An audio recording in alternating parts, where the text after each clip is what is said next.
Everybody, it is Tuesday. Wait, hold on.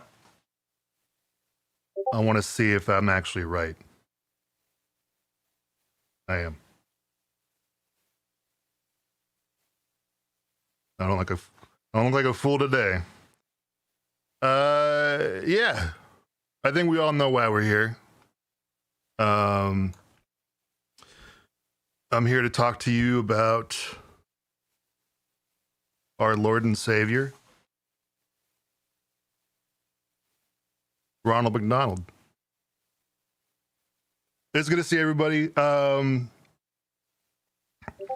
My Discord's beeping.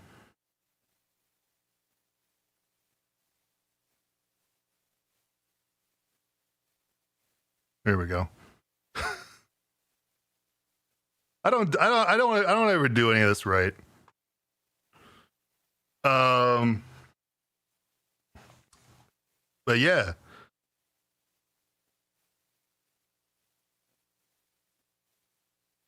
We already have questions coming in.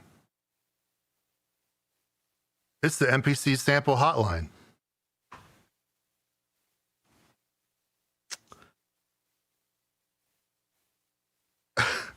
Okay, so hold on. Let me get my pretty face off the screen real quick. Here we go. I just want to make sure I have this in focus. Hold on.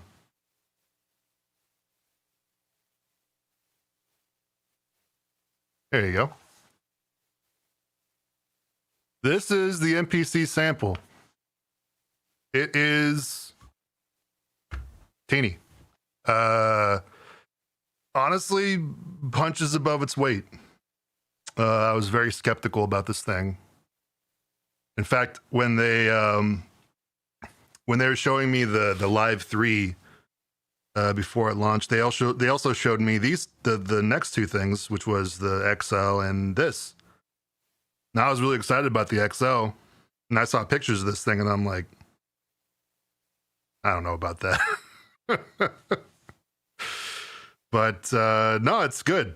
It obviously it doesn't do everything. It's $400 and it's battery powered and it's tiny. It's not going to do everything. But the question is, what does it do? And I think it does what it needs to do for me. I'd say the SP404 is like an effects processor that can also make beats. And then this is like a thing that makes beats that can also like process samples with effects. It doesn't come close to the effects processing power of the SP. But also at the same time, I'm making beats on this thing that it would take me a lot longer and a lot of frustration to do it on the SP404. So I think the thing that to get out of the way is like, you're not going to find something in this price point that does everything that you want it to do, especially nowadays. It's just about what can you live with, what do you care about the most? And yeah, I'm very surprised with how fluid it is to work on this thing. Another thing I will say is that I don't have a video today. This is what I'm doing today. I don't have like a video, but that doesn't mean I don't have something coming. I thought that I was gonna come through release day with something, but midway through filming, I just thought we have the opportunity to do something pretty big here. So I had the idea, and I floated it to my editor. And so the last couple MPC drops, I made beat tapes to kind of show how it sounds. And this time I'm doing that, but I also filmed everything in the process. So, one of my videos is typically, one session, about 10 minutes in length once it's edited down for YouTube. And once I got this thing, I thought it would be really interesting if I just filmed every time I turned it on and learned it on camera over a course of time.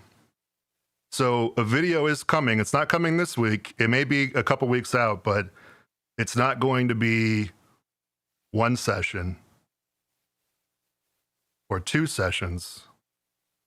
It's going to be 8 sessions. It is not going to be 10 minutes. The video is going to be closer to like an hour. And I think that it's important to do that because, this machine is going to be a lot of people's first sampler. It's an entry-level thing. They're not already targeting a lot of people who, a lot of people who already make beats are going to buy this thing. But I think a lot of people who are just getting into it are going to be going after it. And so I thought it would be really interesting to document that and to like make something more substantial. So it's not coming today. It's a lot of work that we got to do, but the final video is going to be a little bit more substantial than usual. But I thought it would be really fun to do that. Everything's already filmed, by the way. We've already done all the filming.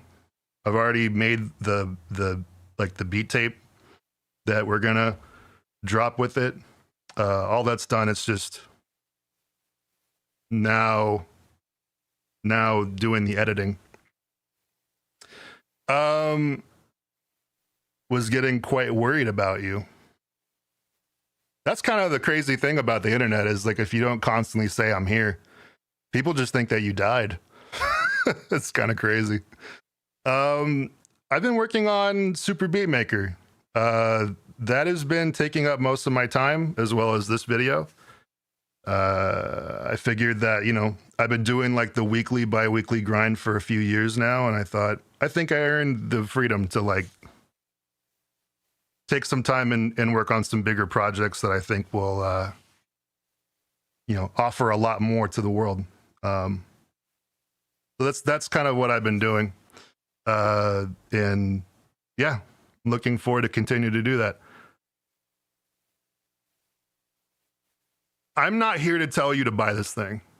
Okay. If you want somebody to tell you to buy this thing, go somewhere else. I have no intention to do that.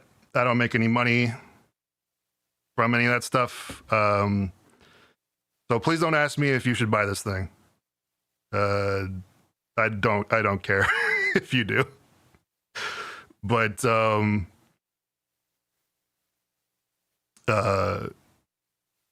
yeah, I'm really excited to I've been really enjoying it, and I'm going to show the process of doing something on here, and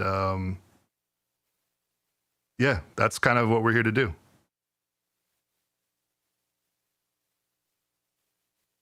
Who's the host today? I haven't revealed. Are you still cool with DiBiase? Yeah, man. I was looking forward to I knew he was doing the video today. I was really looking forward to that. They got the right guy for that. He's awesome. And it's really cool to see him to do that. But anyway, how does it compare to the KO2? I'm not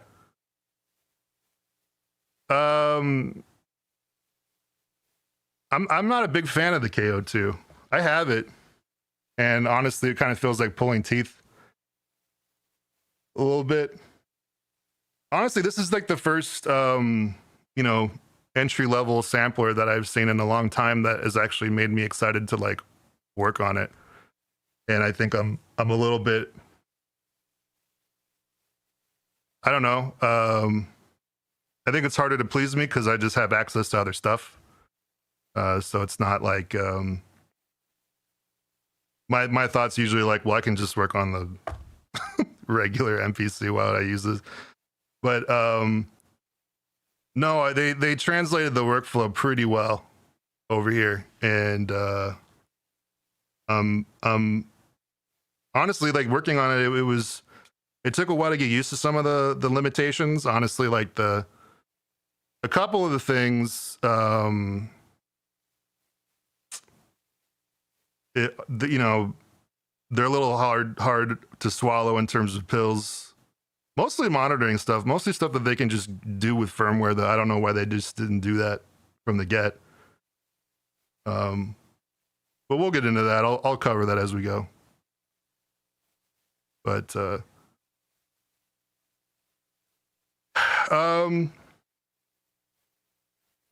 but yeah, let's just let's get on with it. I'm gonna. Well, I guess I could just play this. It's already loaded up. I'll just play this real quick. Whoa.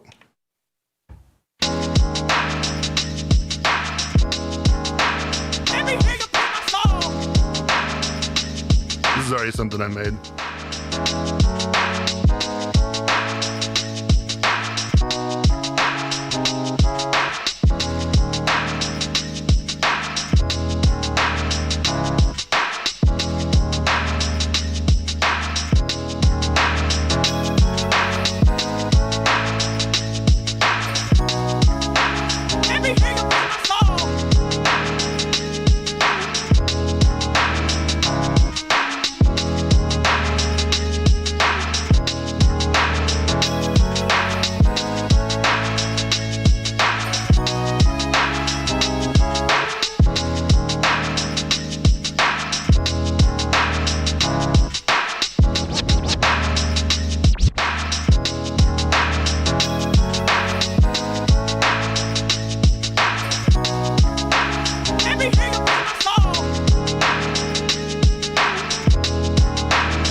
Okay, so let's start something new.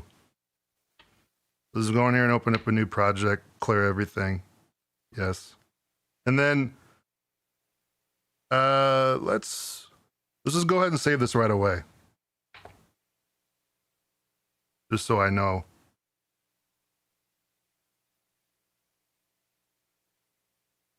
By the way, welcome to John Makes Beats, where John makes beats. I'm your host, Henry. And today we're going to make a beat with the MPC sample. First, we have to name the project. So we're going to go here and you press the plus and the minus buttons to erase the words. And then let's just call this we'll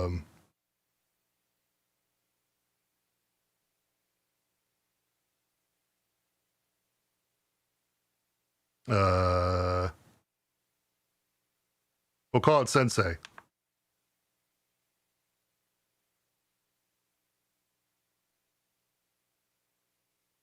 And so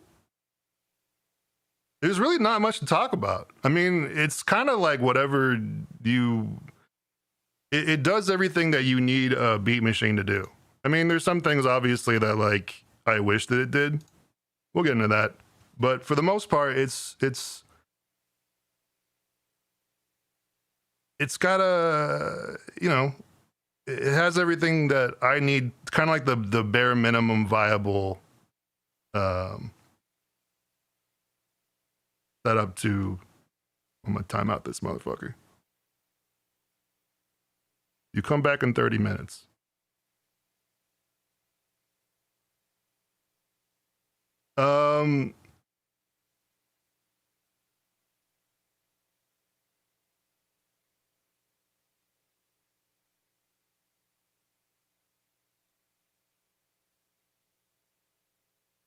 Everybody's already got opinions, and it's been out for 2 hours and 45 minutes.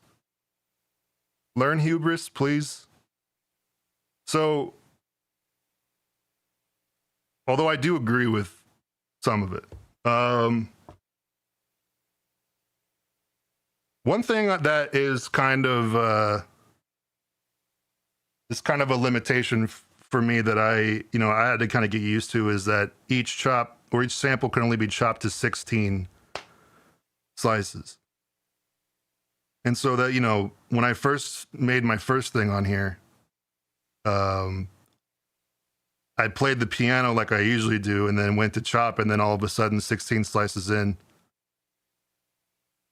I ran out of space, and then all of a sudden I like, okay, I gotta rethink this.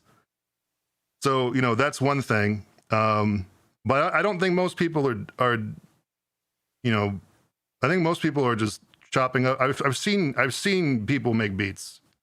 I think most people are just chopping into like 8 slices or whatever. But if you're the type of person that slices more like me, that might be a problem. Obviously, the workaround is to just resample the later section to another pad, but I don't have time for that. You know what I mean? I'd rather just be more intentional about what I'm putting into it. That's kind of what I did. Can it use an external display? Come on, man. If you think it can't do it, it can't.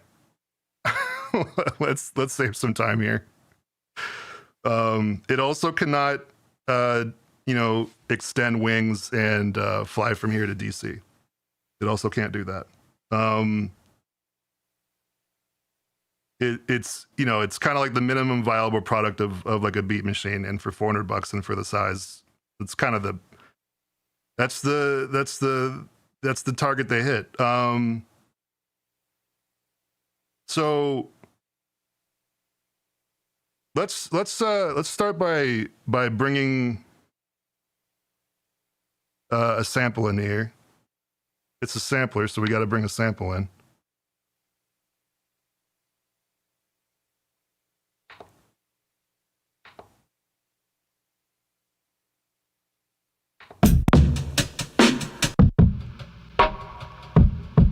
Can you do this on the MPC XL? I mean, yeah. Please limit your gotcha questions. I don't get anything from them. Armrest? I don't know about an armrest. It's kind of more like a finger rest. I want to see somebody put their palms on this thing and work on it. You know what I mean?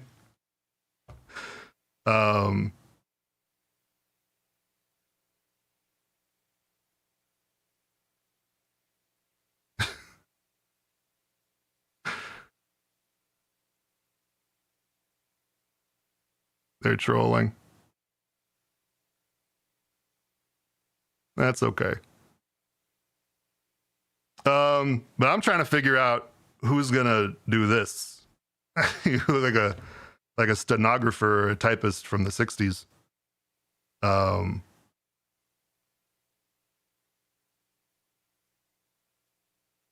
know what? I'm gonna mute the chat here. and I'm just gonna do my thing. So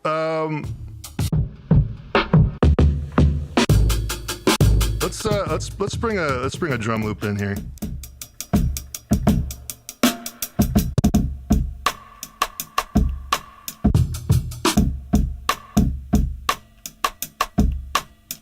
We're gonna bring this in, and then what we're gonna do is we're gonna chop this. So let's go to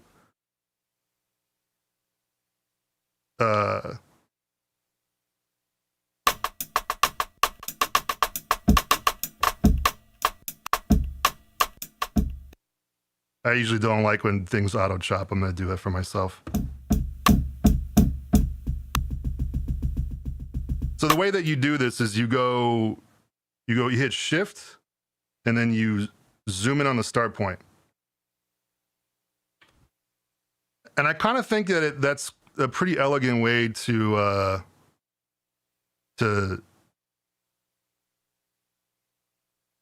kind of like get around not having a touch screen when you're doing a chopping like this. Because then what happens is then this start point regularly is a percentage. And so it's basically a percentage of the screen. So if I have this zoomed out here, and we'll do this. So that way we can see. The way these start points work, and I'm going over this because I know a lot of people care about chopping, right? I do too. This start point is a percentage. You see that? It goes positive 50%, negative 50%. And so that is a percentage of the screen. So if I zoom out here, that percentage is going to jump around a lot more. Whereas like, this is like 1% away from this, right? So if you want granularity in your start points, you want to zoom in.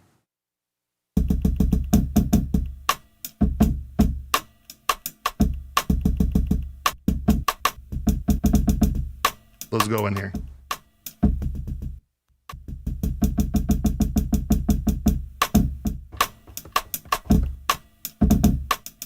So I just kind of like did the lazy chop thing. And then, tying it up right now.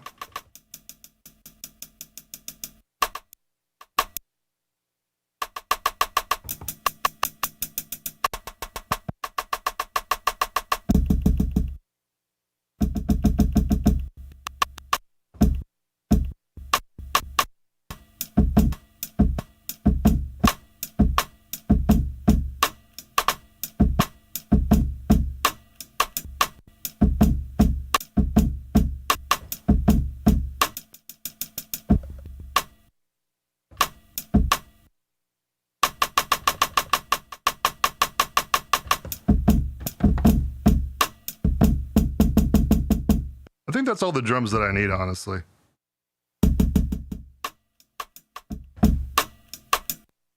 What we're going to do is we're going to hold shift. A lot of the sub menu stuff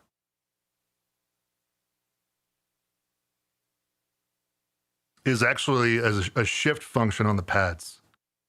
If you can see here, full level, half sequence, double sequence, count in. 9 goes to, or 5 goes to the compressor. Honestly, it just means that there's a lot less sub menu diving. And I think it's a smart way to do it because, the screen's compromised. It's a lot simpler of an architecture. So to say, hey, we have 16 functions that are going to be used a lot that we need to either toggle or, open up a menu for, splayed out on the pads with the shift button. I think that's a pretty smart way to go about it. So we're going to hit full level.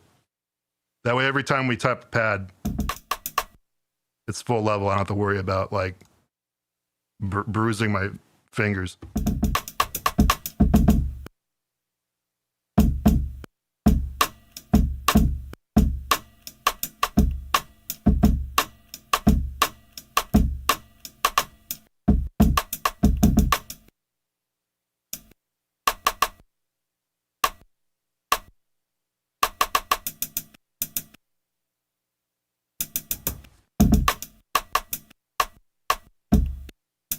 I take my time chopping. I take my time getting it right. Because it's like, if you're not going to take the time to get it right, why are you here? You know what I mean? So I think we have this, what we need.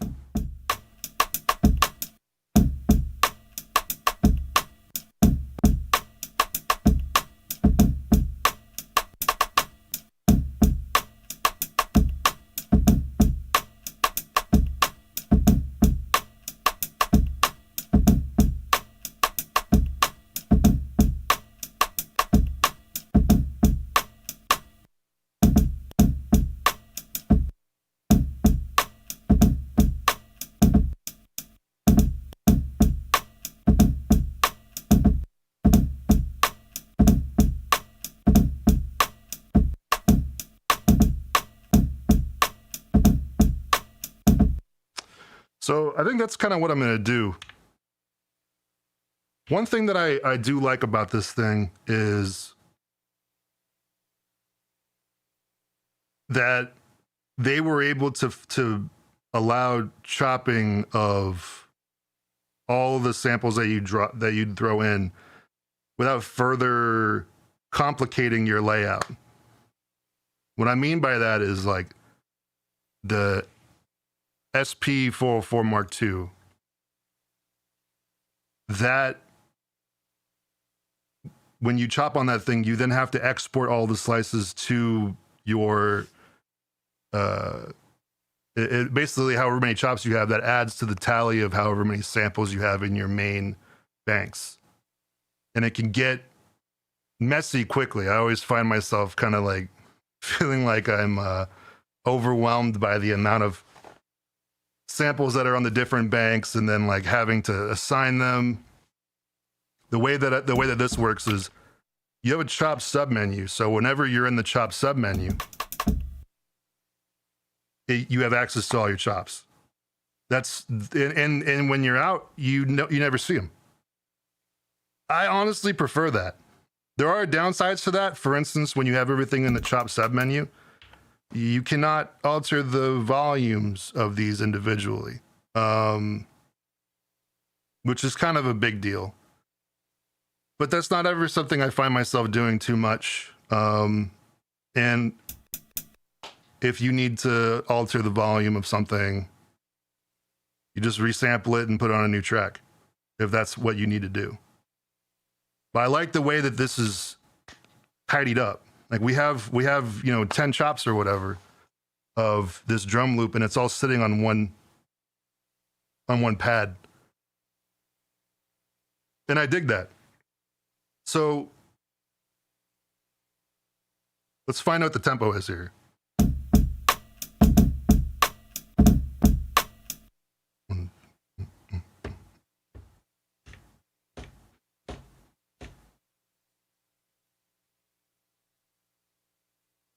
Does it have retrospective sampling or background sampling? It does. I think Andy showed that in his video.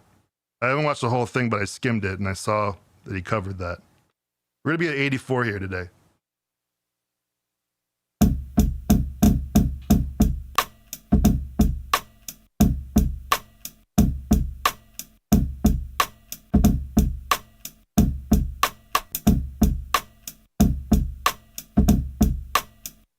So we're gonna do something like that.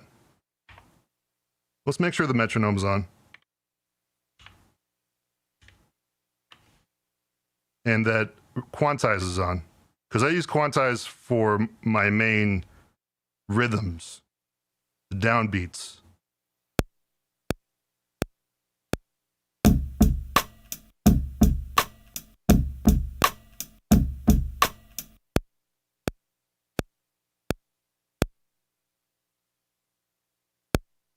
Oh, I wasn't recording. Let's try that again. Wait, it was? What the hell am I doing, man? Hold on.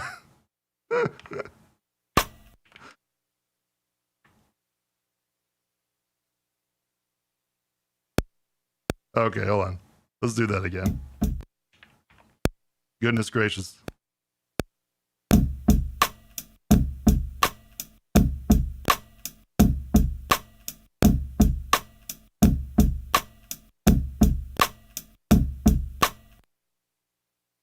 I didn't have quantize on, that's why. I was like, this doesn't sound that great. Hold on.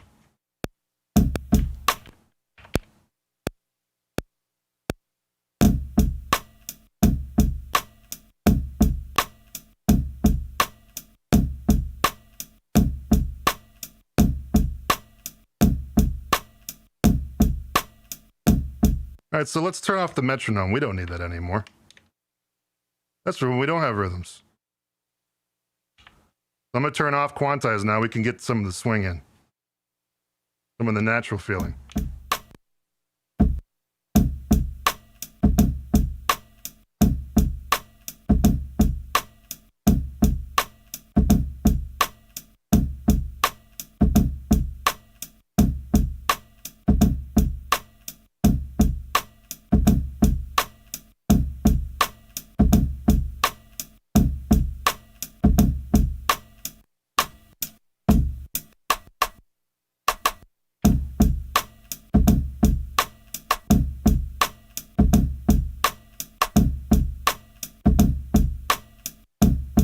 Drop that in.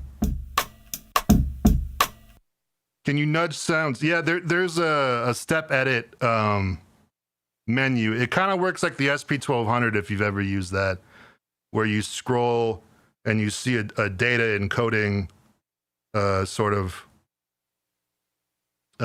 menu where every step you see a list of all the things that happens.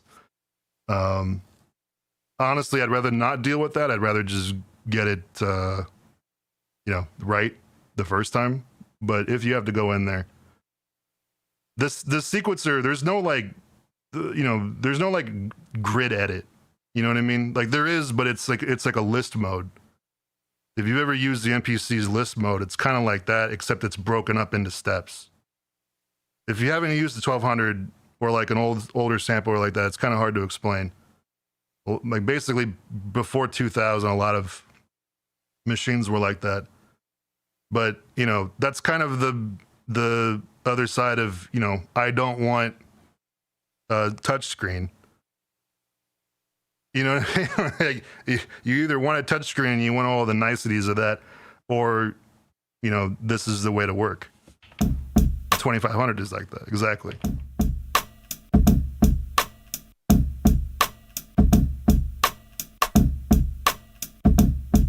Okay, so let's look at the ways that you can pitch it or mess with it.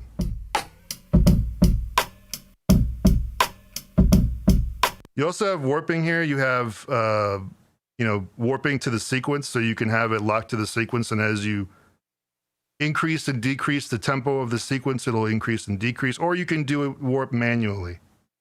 I'm gonna leave warp off for right now.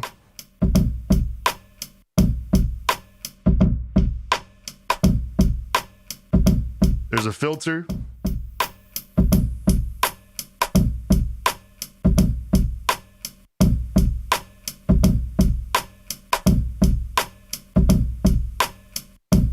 Honestly, one thing that I want them to do is,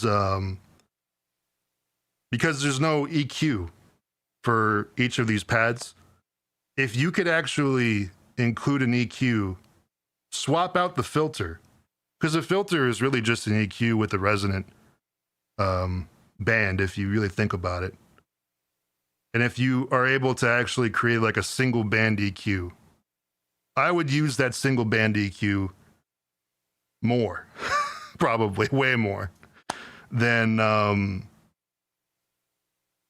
the filter. But anyway, let's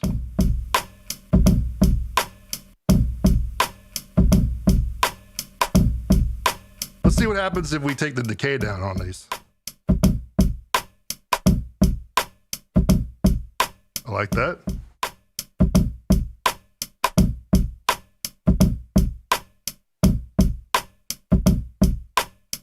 Now we can mess around with the pitch without making things sound too sloppy.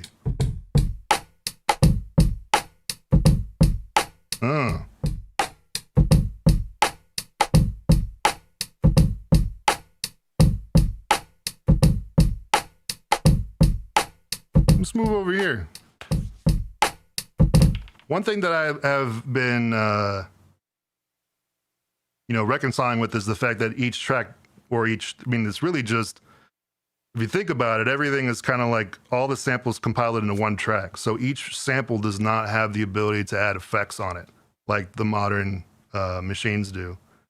So everything kind of goes into the mix bus, which then can be affected by, the compressor on the mix bus, the pad effects and the knob effects, which is like a singular effect that you can bring in that's consistent. So, kind of just like living with that fact, one thing that I did do was I brought my chroma console back out. Because if I'm going to be playing things in here and not able to do much other than add a filter to it or time stretcher to pitch it up and down, then I'm going to want to bake in the character that I would normally get inside the MPC and just do it while I'm recording in. So this is right here for that. And I'm going to be using the montage today to sample. I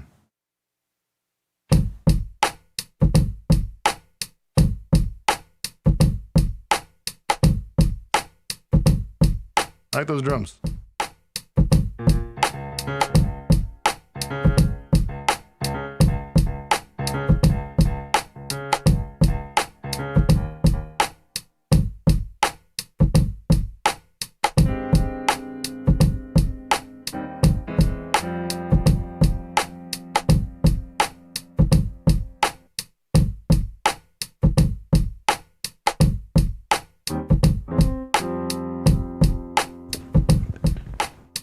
Okay.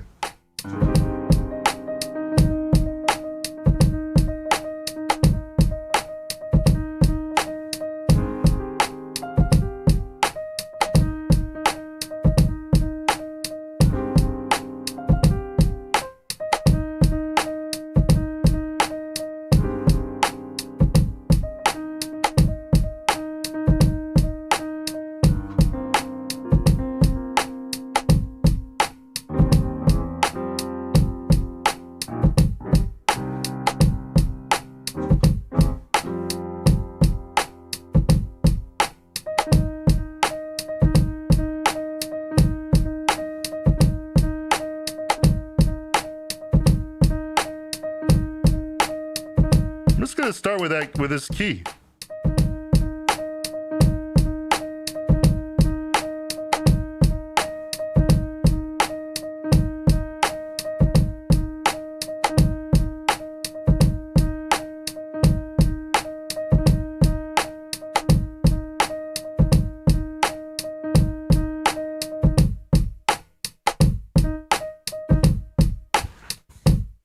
So this is probably the thing that I appreciate the most about this thing is the sampling. I always ask companies to include this, but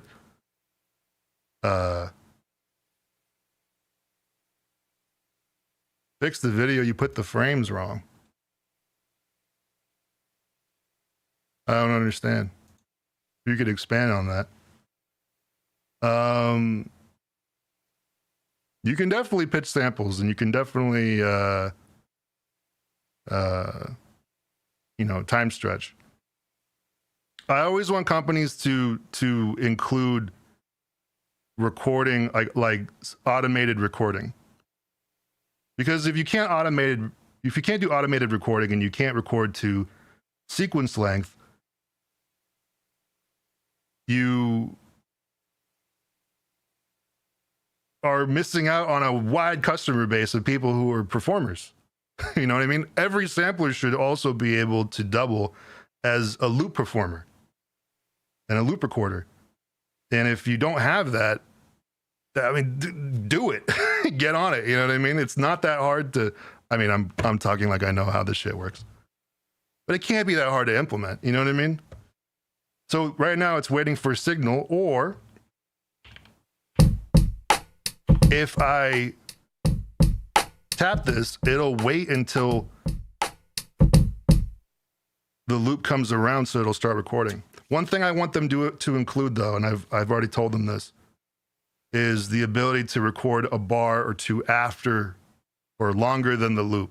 So that way the notes aren't being cut off and you can actually get a tail of your performance, because that's a lot more useful than just having the length of the sequence.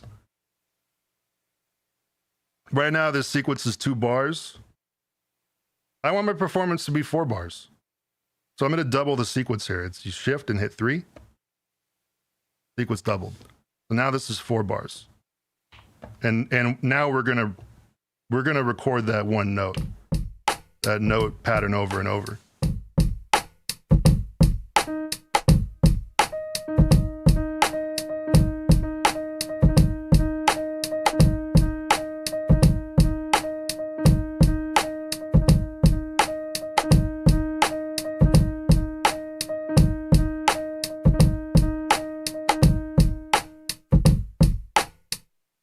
So we have that. Now all I gotta do is just hit that on the 1 in the sequence. Well, first let's turn on quantize so that way I know I'm on the 1.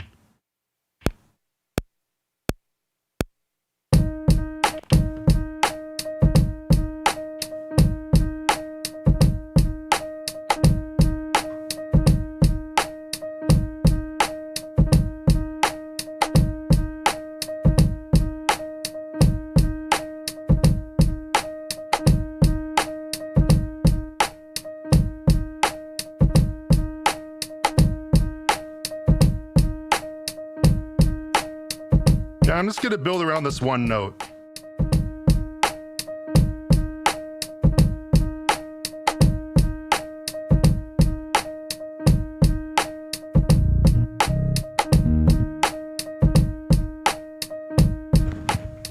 There's a reverb that comes with that. I don't want that.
Okay, let's do that, man.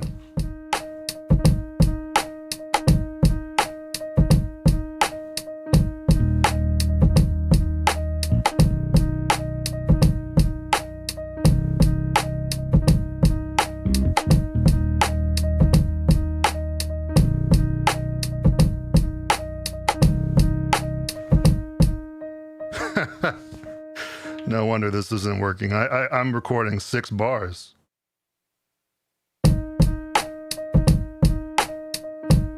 Or 3 bars. So let's double the sequence of this. And then it kind of defaults here to,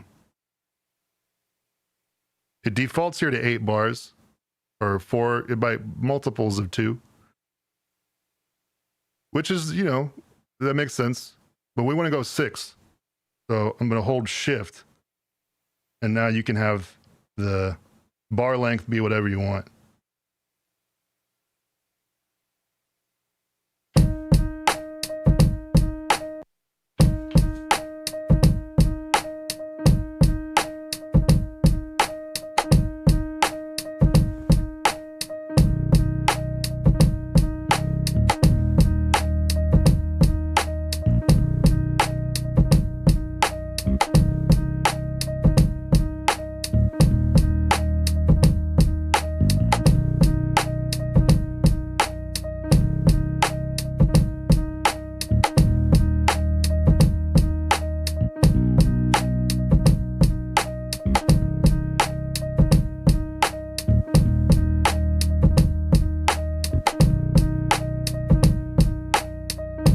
All right, let's record that.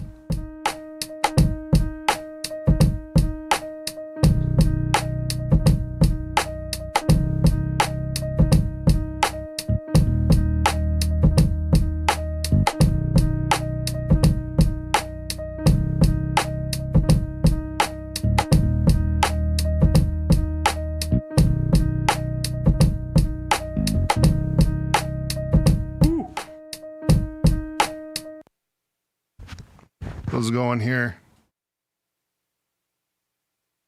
and just drop that in.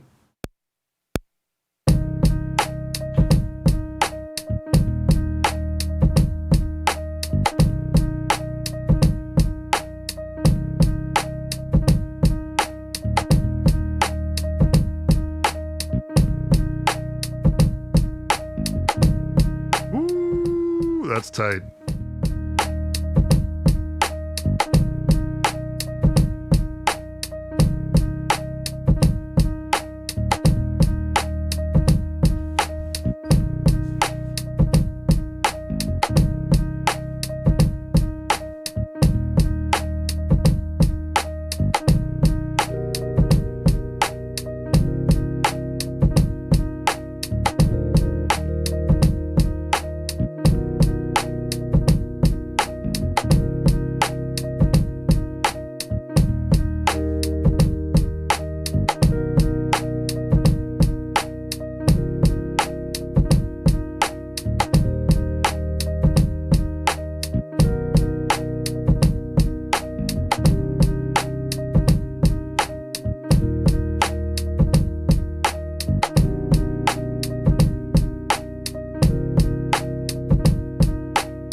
Let's do that. It's a little dark.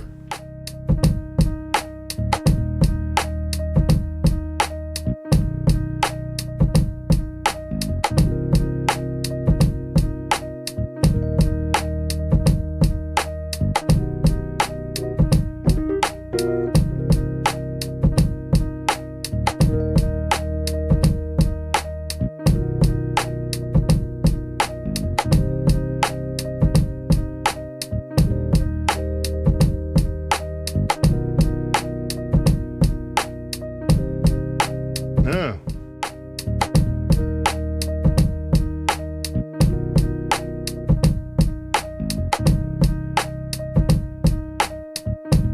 Let's get that right.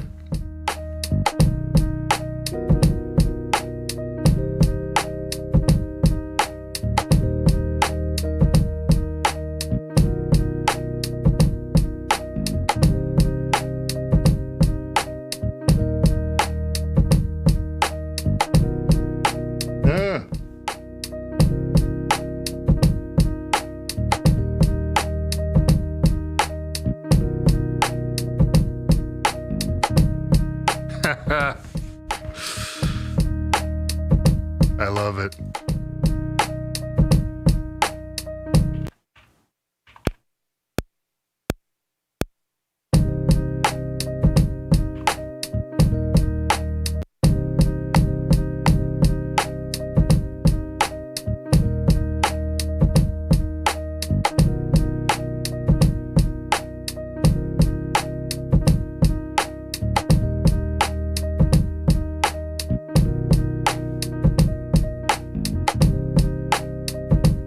down the piano note a little bit.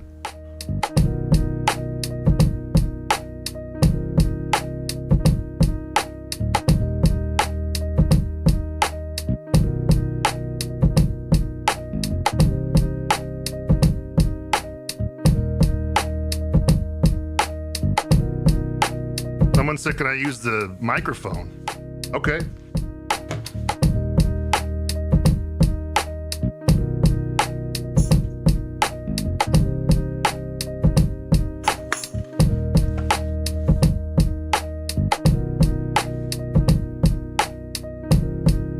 Let's do that. So what we're gonna do is we're gonna do the same thing here, record sample. Not yet. But instead of the rear inputs, we're going to make it the microphone. I'm going to turn that down. I'm going to move this microphone away so there's not enough, not as much bleed.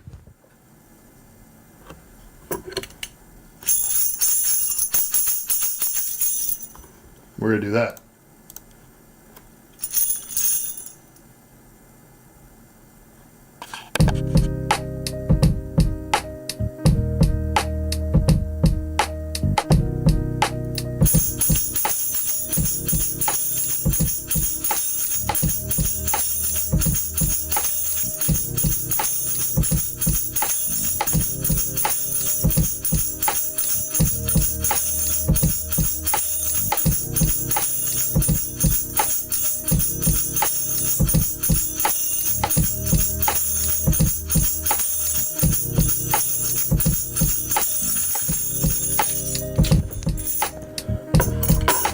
And we're gonna, you see how loud that is? Let's turn this mic off. We're back here. We're gonna turn this all the way down.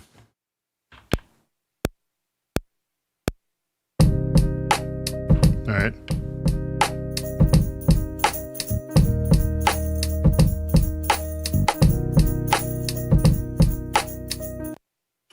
That pumping is not the sidechain on here.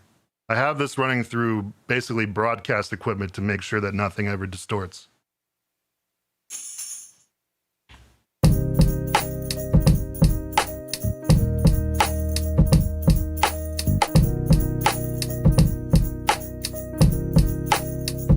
Yeah, that's hard. I appreciate the suggestion.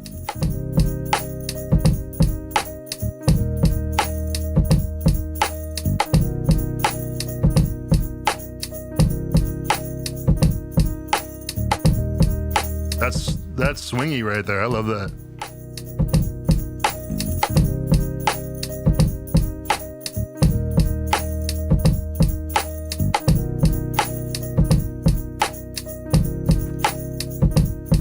Let's move on.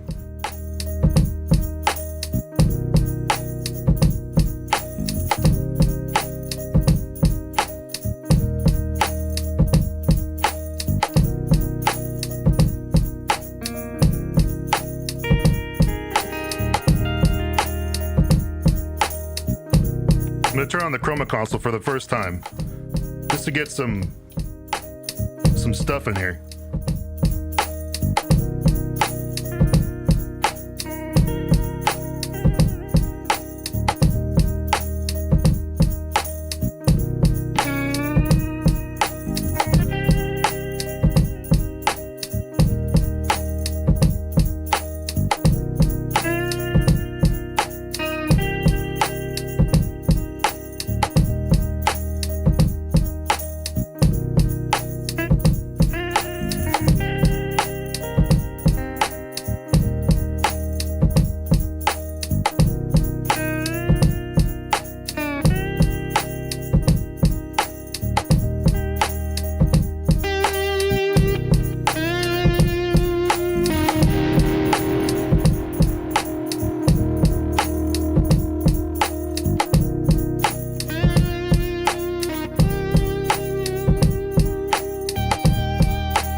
that again.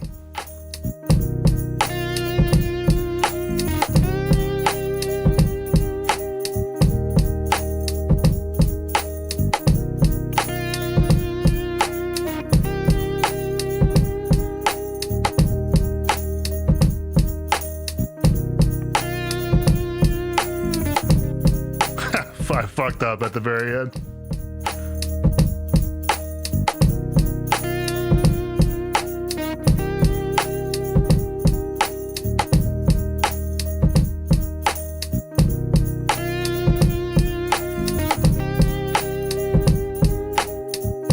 Ah!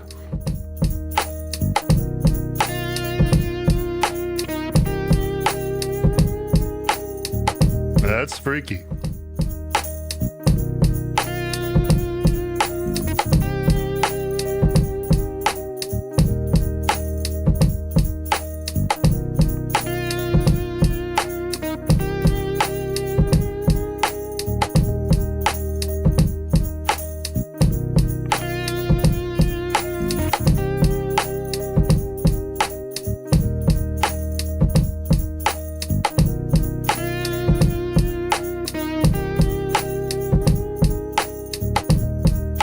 Ooh, I like that.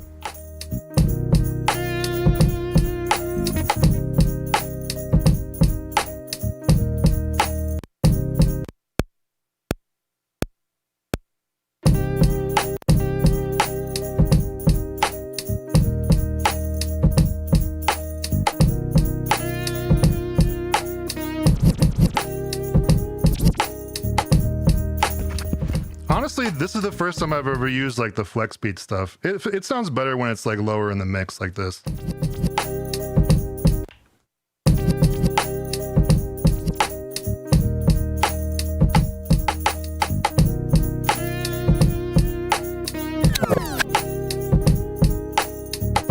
Not liking it too much for this track, actually.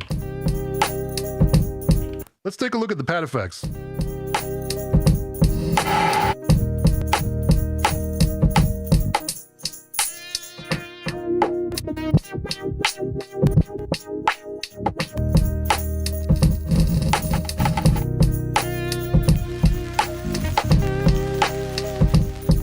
You can latch.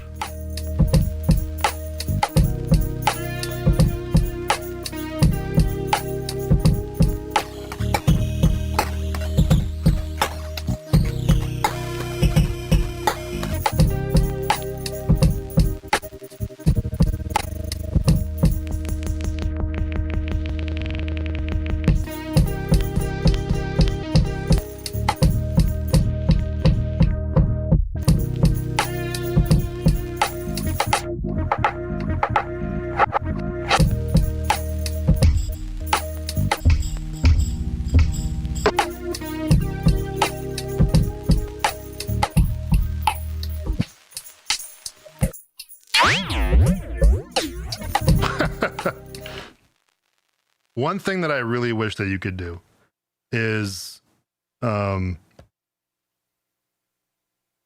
able to dial in a percentage here, because like, check this out. I cannot get a usable reverb on my beat at a usable level. I'm like, do you see this? Hold on.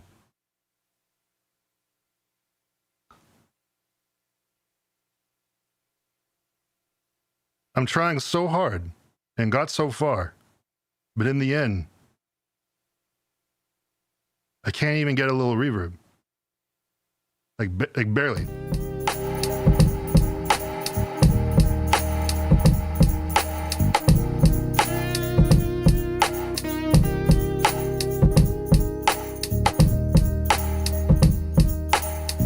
I would use it if I could get like 1% reverb, but good fucking luck, man.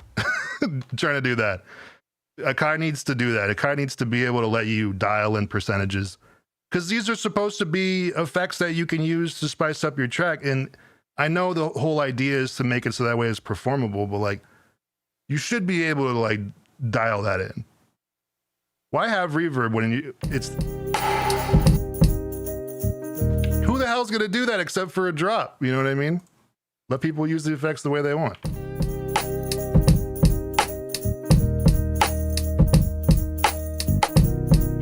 Now, I will say that they do have knob effects. So you have like all these that are usable that you can dial in.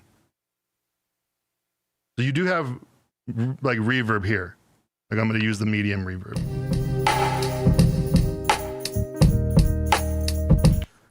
And that works. But like if you're using this one effect that you get the entire thing, or you know, you could do anything with this. There's delays, there's filters, there's a second compressor if you want it for some reason.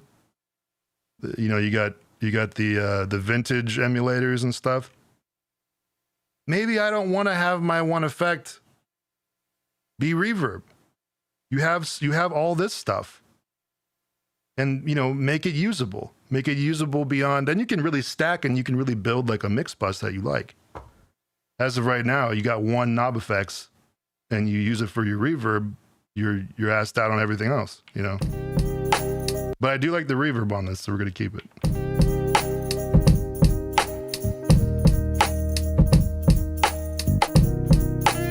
%. You see this?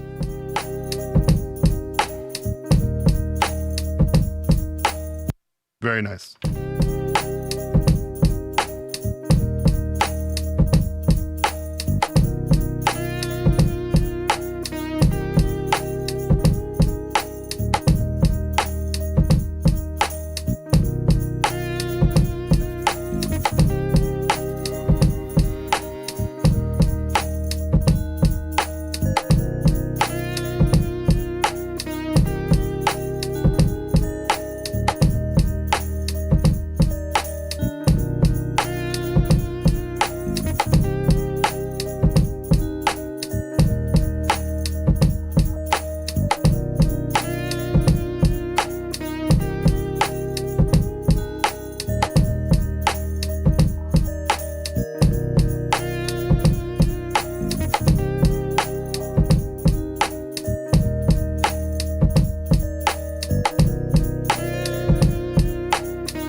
Whoa, there's a lot going on there. Let's do that.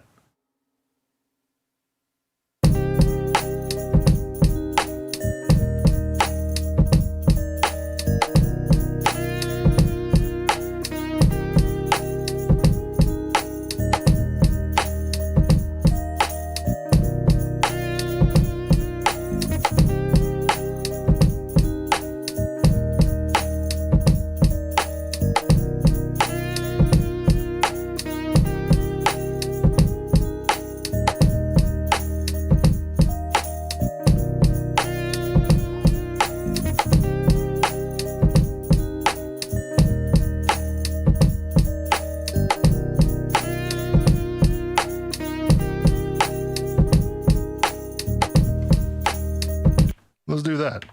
We're just going to dial that right in.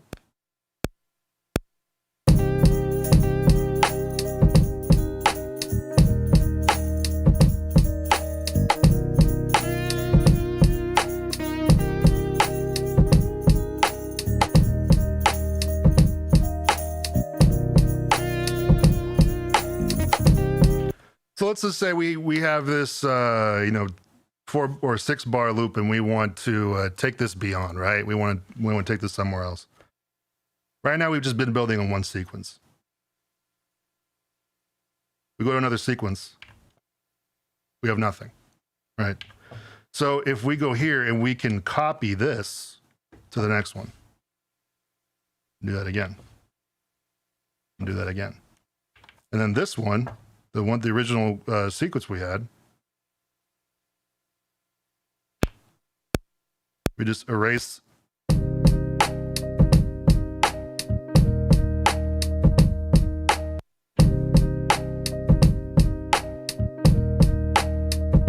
We're actually going to erase the keys too.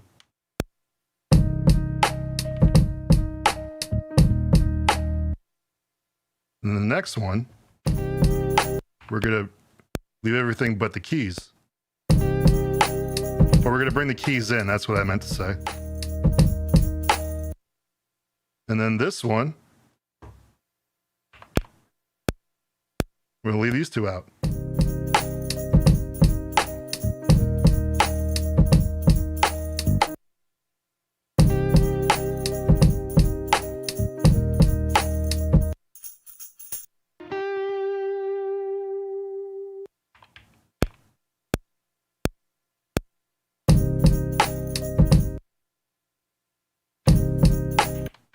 And this one will bring the guitar in.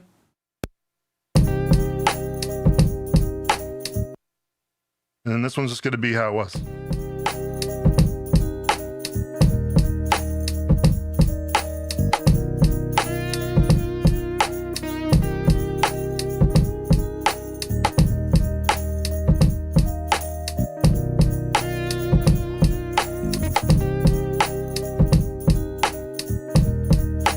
I like how it kind of hangs on a blue note.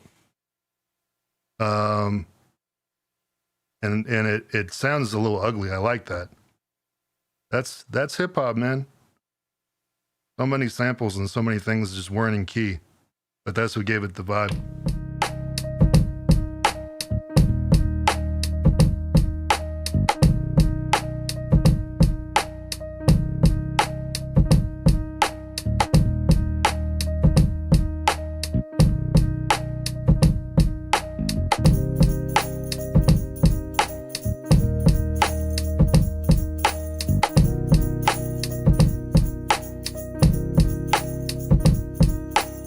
I'm going from sequence 1 to sequence 2.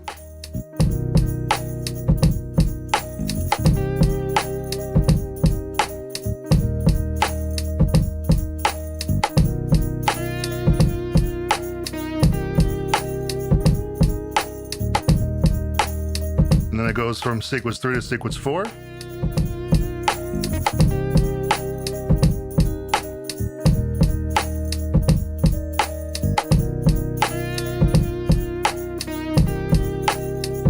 Honestly, sequence 4 needs something else. Well, let's find what that is. Play this.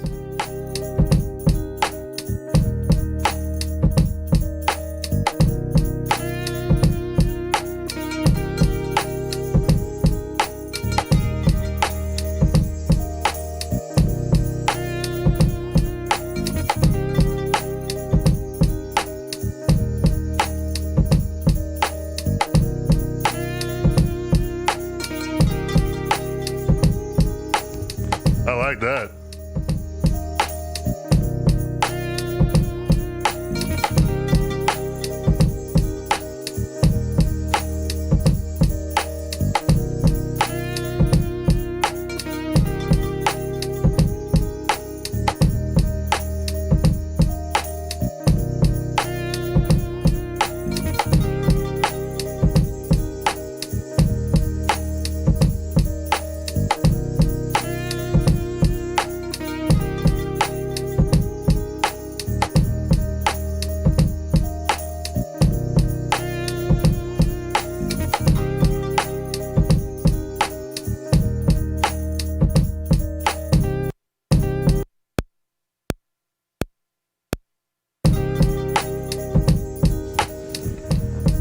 Very nice.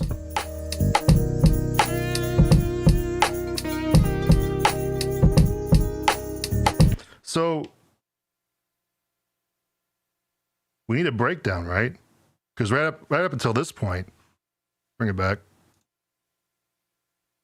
Right up until this point, it's been building up. We need to bring it back.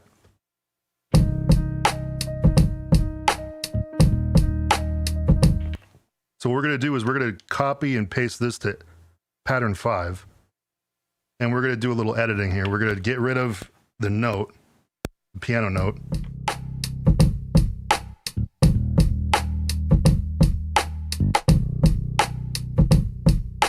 And let's bring in a vocal sample. Another thing that I need them to change is there is no way to alter the volume control for the sample preview on the sample. So I gotta turn this way down so I can hear what's going on here. Because if you're building a beat in anywhere really, you have headroom. If you know what you're doing, you have headroom. The samples are not, or the tracks are not supposed to be at 0 dB, which all of these pretty much are. So if I play this, you see how much louder the preview is? You see what I mean? So they need to give you an option to lower those. I have these. These are all sample CDs from the 90s. Some of them are from Akai for the S6000. Actually, I don't know if they're from Akai, but they're for the Akai S6000. I imagine some of you have these as well. They were sold in the 90s, early 2000s. I'm looking for a specific, there we go. I'm coming, baby. These guys crack me up. You're so strong. Thank you. Respect the old school. Okay. Get your girl paying. Bro, some of these Shout are, it out. some of these are out of control. Oh no, here comes the flavor. My baby, baby. My baby, baby. Oh my God. Oh, this DJ can't cut the beat. My team's mixing. What are all those mixes? Mix the bass. Bro.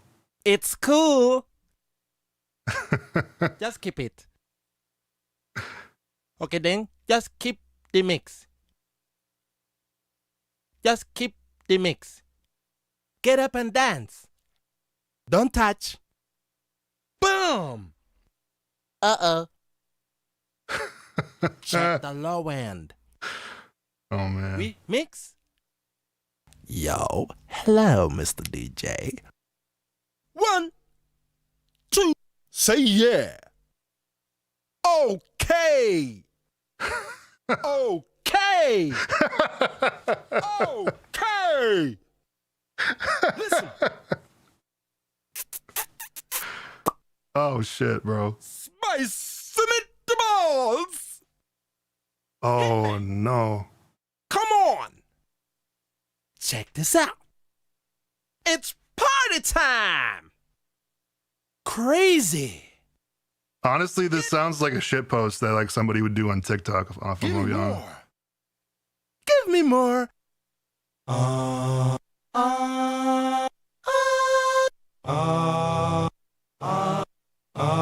These are cool. Are the rest of these just It's the time. All right, Dread. Take it to the top now. Oh yeah. Here we go. what is this? Nasty. Biblical. Spice meatballs. Hit me. Hold on. Come on. Check this out. We're having fun, right? Spice meatballs. How much fun are we having? Spice meatballs. Hit me. Come on. Check this out. It's party time. Crazy. Get it? Funky. I want to thank you. Mm-mm.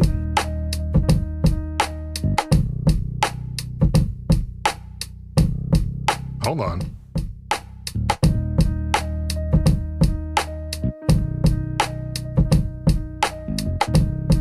Spice meatballs. I can't bring my Check this out. It's party time. Crazy. Get it? I'm gonna do the get it. The get it's tight. Spice meatballs.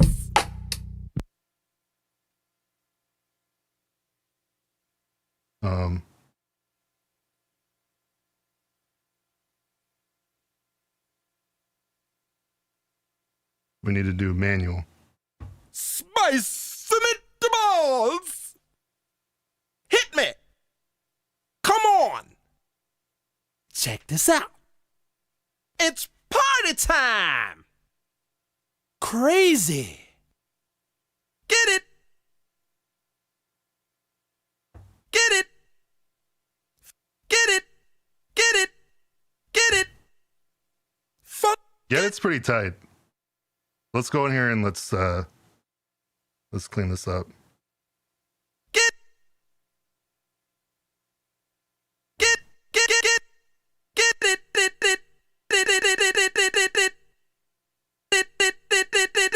get it. That's all we need. Get it.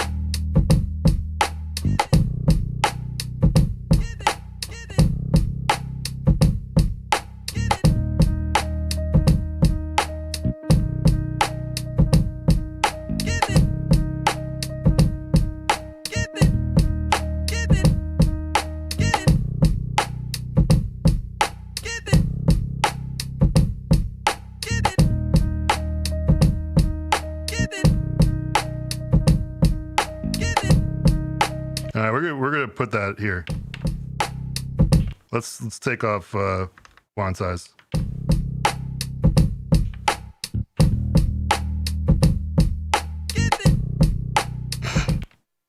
No.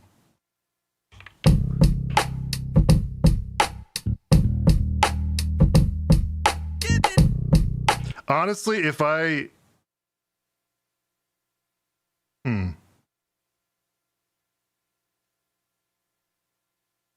I'm rethinking this.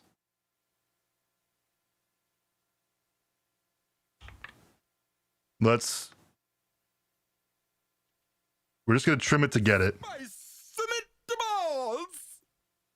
Get it. Get it. Okay. Get it. Get it. Get it. Get it. Get it. It's too fast. So what we're gonna do is we're gonna turn on the warp.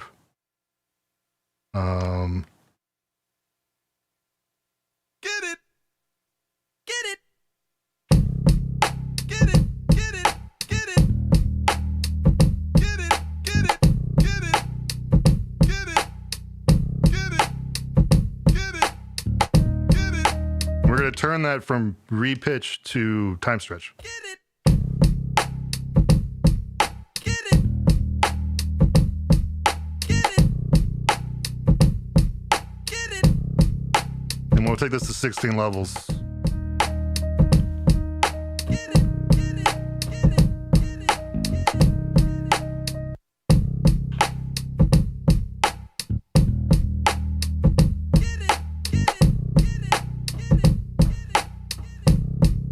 I'm gonna do that again.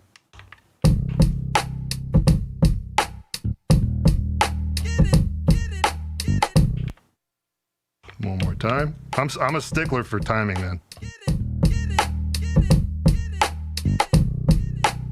Nice.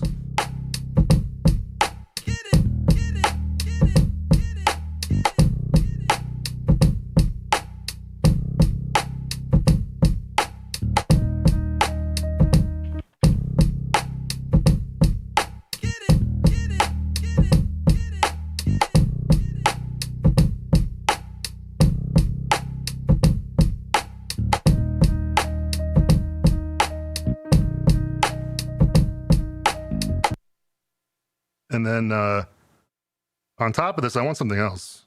Let's go to the keyboard, find something.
Nice. We're going to record that.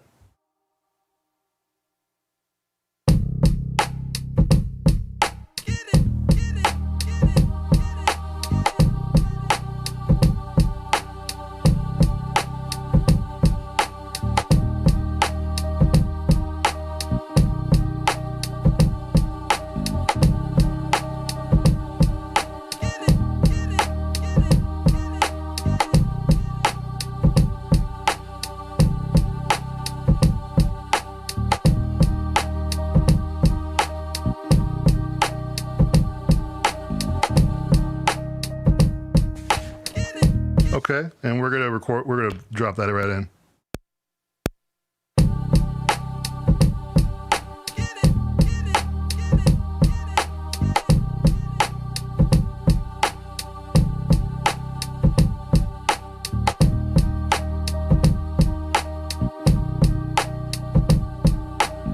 And then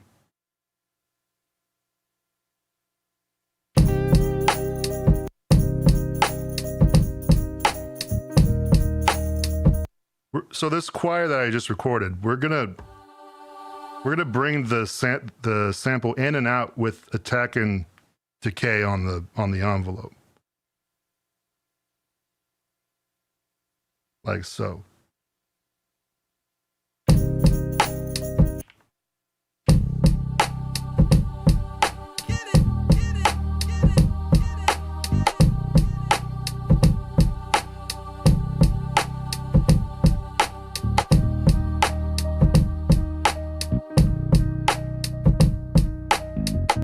Sick. And then we're going to copy this one over here. And then this, I'm going to actually, we're going to remove the piano sample for the first 4 bars of this too. Right now, I'm thinking in, you know,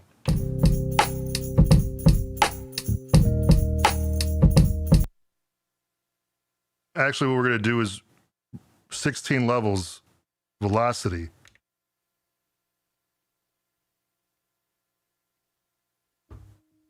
Or filter. We're gonna put the filter on that.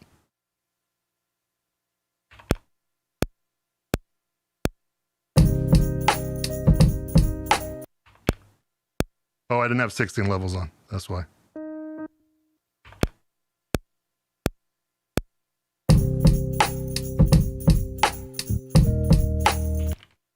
And then I need something extra here.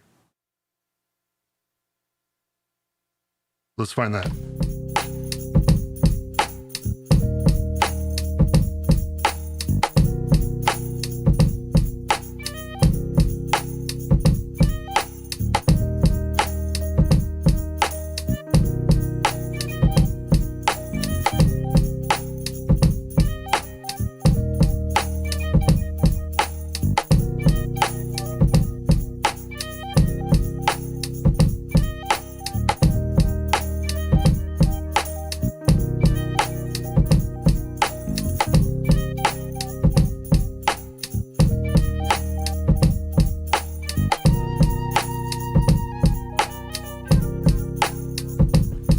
fire.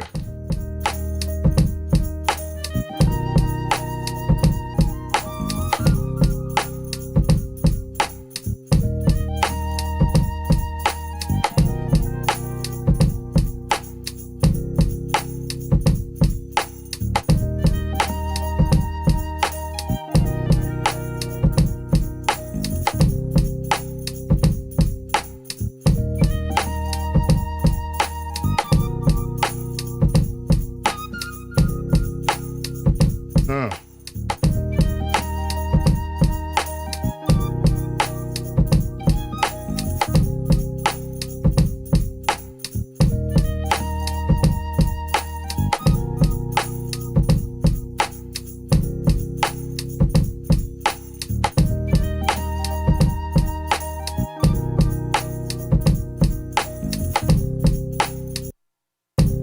Let's record that.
All right, we got that.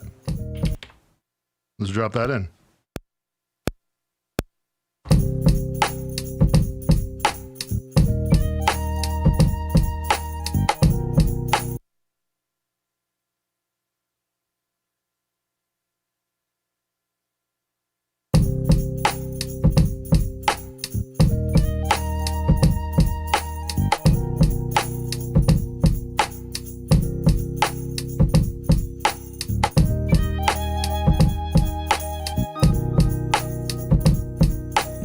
And then here, we're going to drop out the drums at the very end.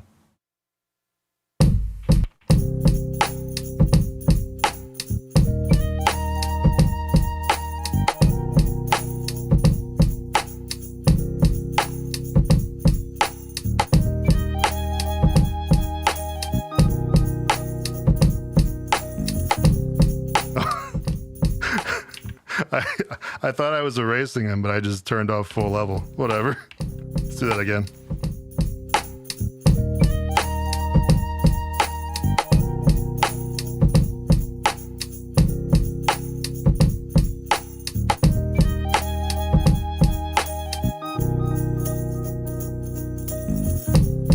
Hey.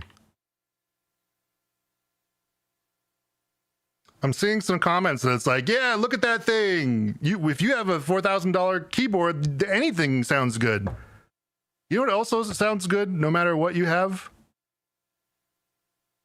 A fucking turntable. You're pulling from the greatest keyboardists and instrumentalists and musicians known to man. I don't want to hear this. I'm not gonna apologize for being fucking nice with it. You know what I mean?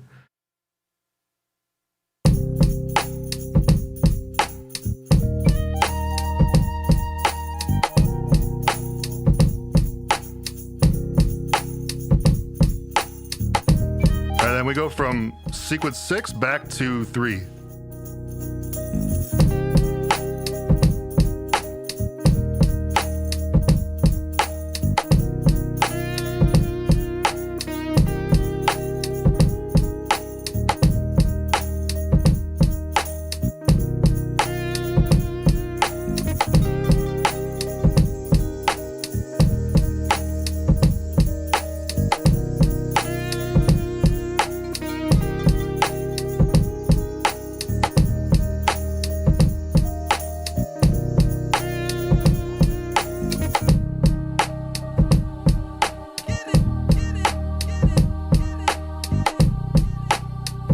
right, so here's what we're gonna do.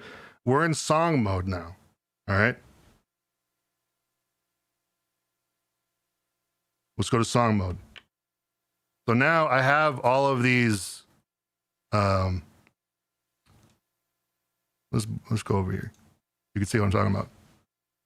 You need to see the pads too. Okay, so we're gonna build the song now. So we start here, go here, go here, go here, go here, go here, go here, go here, here. A couple times. Actually, I put sequence 1 there. I'm gonna remove that. That one more time. You see how easy that was? That was it. And now, here's a problem. If I go from here to an effects page, it's going to kick me out of song mode. It's just going to repeat the sequence that I have up forever. I don't want that. I want to be able to mess with the performance effects while I'm playing the beat. So here's what you do. You go to export, and you can, right here, you can export the wave file. I think that's pretty cool. Or you can export the sequence. So right now there's a sequence that didn't exist before. So let's back out of song mode. This is our full song now. And now I'm free to mess with anything I want at this point.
And then you just fade that out, man.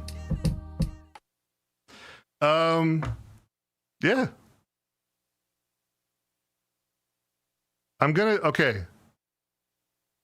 I always feel weird about using gear on YouTube because I don't want people to use my experience and use me as a reason to get stuff. My main idea for this channel and the reason why I continue to do it is because everyone on the internet wants to make things look easy. And making music is not, or I guess effortless. Making music is not effortless. It takes effort. And every single time I work, I put effort in. And, you know, I want people to see when I mess up or when I don't play the right thing, because I think that's important. Because I think if we just keep watching people make beats and like they never make a mistake, then you're not going to be inspired by that. You're just going to say, you know, oh, that's something that I can't do.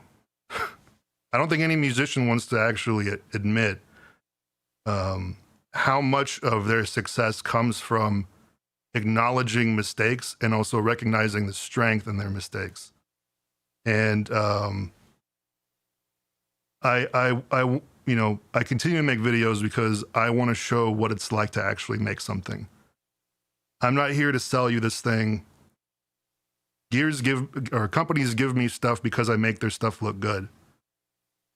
But I could make something good on like pretty much anything. I think if you watch the channel, you know that no matter what I use, my voice comes through it. This thing is not giving me my voice. I already have my voice. You're not going to find your voice buying a particular thing. And you're never going to hear me say that. I've never said on the history of this channel, you know, go buy this thing because it's going to make you better.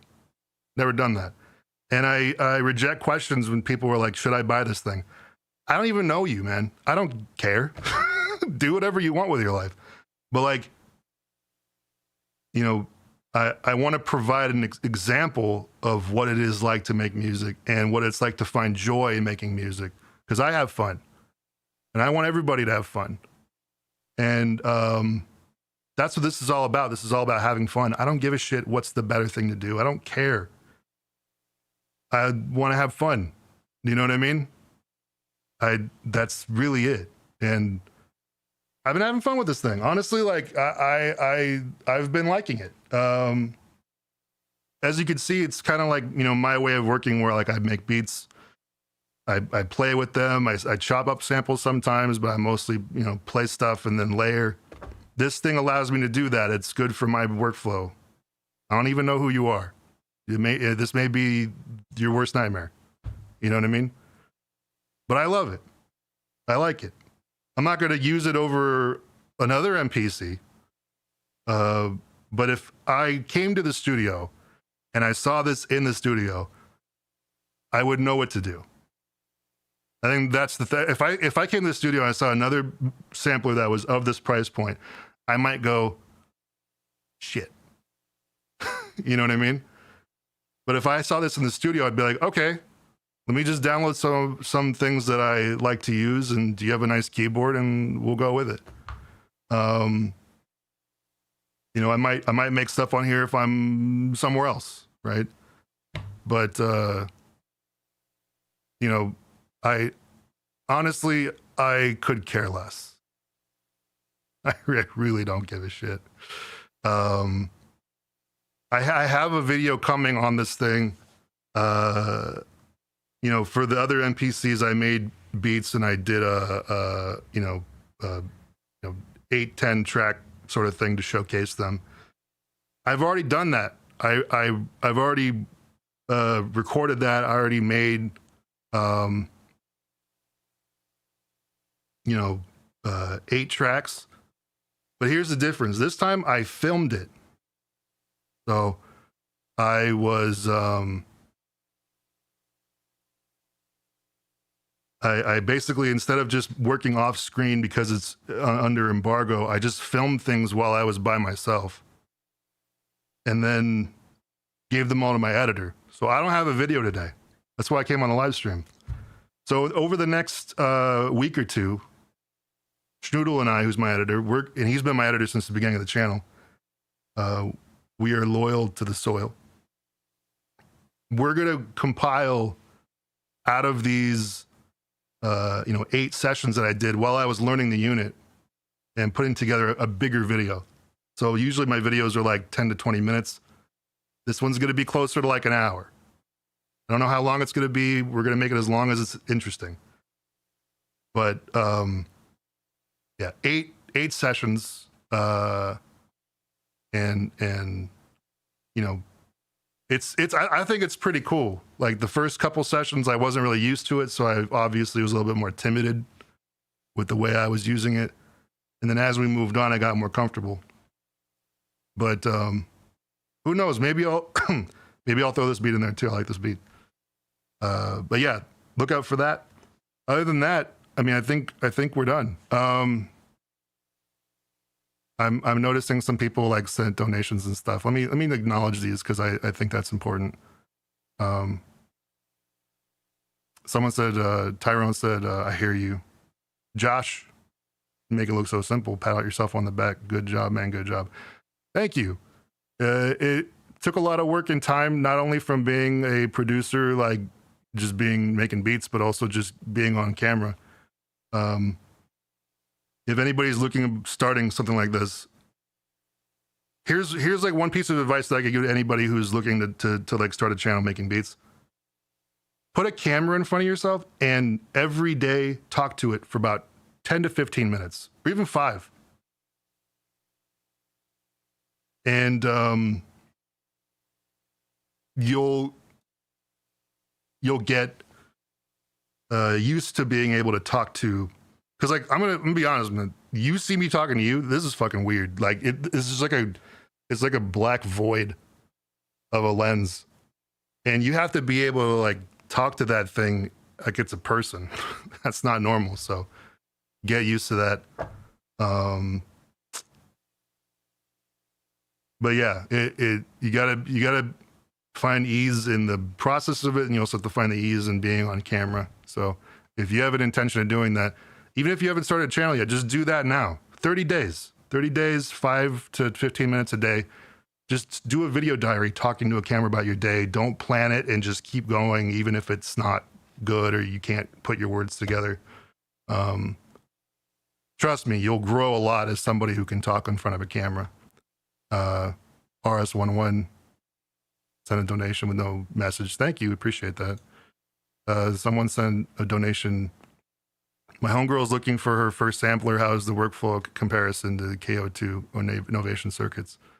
I mean, honestly, like I don't even think it's close. I think I have the KO2 and I have the Novation circuits. I've talked to both of those companies regarding things that I find are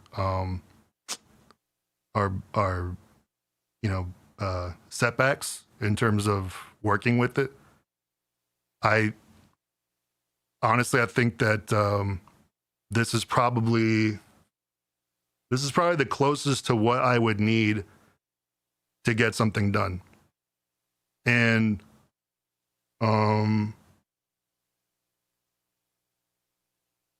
obviously, so there's like a couple big things that I don't like about it. Like the fact it's all stupid stuff, like stuff that I'm not asking for the world, right? I'm not going to expect this thing to make my breakfast, but the fact that you don't have input monitoring other than turning up and down the gain on the back is crazy. That's weird.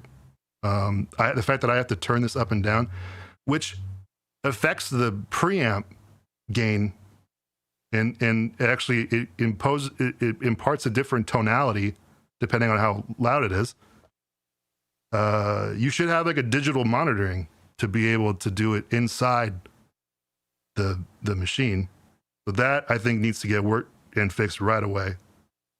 And then also the sample preview thing. Everything plays at full volume. That nobody does that. Allow the ability to like turn the preview samples down so that way you can preview the tracks while you're playing the beat without like blowing your ears out. Those two things are baffling to me. I don't know why they didn't implement those. Other than that, I mean, it just feels like a lighter version of how I usually work. So like, it doesn't feel like, obviously there's things I'd like to change, but all of that other stuff I can see like, okay, I understand why that decision was made. you're trying to reach a certain price point and you're trying to make it a certain, form factor, you're going to have to cut stuff. My complaints come from more of like, this should just be able to be done here. You know what I mean? Like, this is just how, that's just an operating system thing. Like, you just create another layer within the operating system that turns the monitoring down. That's it. I don't know if they like hit, it's got room for improvement because, firmware updates are coming. I just don't know. Those just seem like things that should have been done from the get-go. But honestly, the way I feel about it otherwise, it just kind of overshadows, all that stuff. Like, if I had to choose between those three things, I mean, I'd pick this thing every time.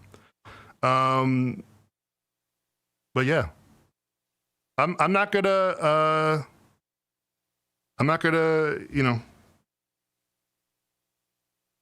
overstay my welcome, I don't think, on this stream. I appreciate everybody being here. If you want to be a part of, I do live stream a lot that's not on the channel. If you want to be a part of those, become a channel member or go to the Patreon. I turn monetizations up. I don't put monetization on for my live streams. I think it's dumb. So none of you are experiencing ads right now because I think the vibe is more important. So I'm doing that shout out as my goodwill. I have goodwill from not doing ads. I'm taking it right back by saying, join my shit. I think that's fair. And then, yeah, got big video coming. Channel's been quiet, but we've been hard at work. Don't worry about that. So we're gonna keep it going. But yeah, if you want to go check out all the other videos that came out today about this thing, if you're still interested in it, all the regular players, put their videos out. They got my man DiBiase to do one of the product videos on the channel. So congratulations to him. Such a good look. They picked the right man for the job, right person for the job. So go check that out. Other than that, I think we're done. I'm gonna play this beat and we're gonna get out of here. Peace, everybody.